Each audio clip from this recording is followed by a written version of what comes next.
friends, I am back with another update on the part that I created for the Ender 3. So the mission, when you add a glass bed, is to change the end stop.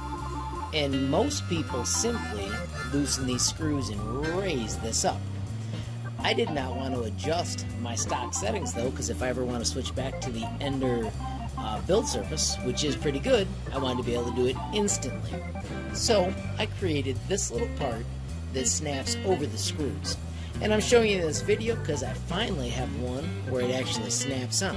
And let me show you how snug it is.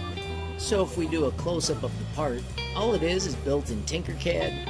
It is about the exact same thickness as the mirror.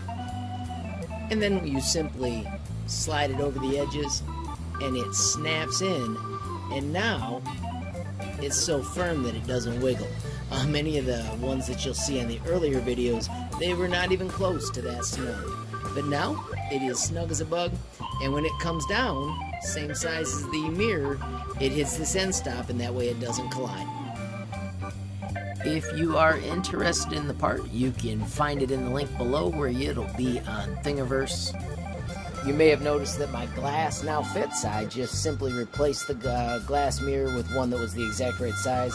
I had stolen the other one from what I was using on my A8, and it was just time for an update. Friends, thanks for watching. If the video helps you at all, please click that like button. If you want to subscribe, you can click the subscribe button. And if you want to be the first to know when there's a brand new movie from HLModTech, click that notification bell. Thanks for watching, and have a great day, friends.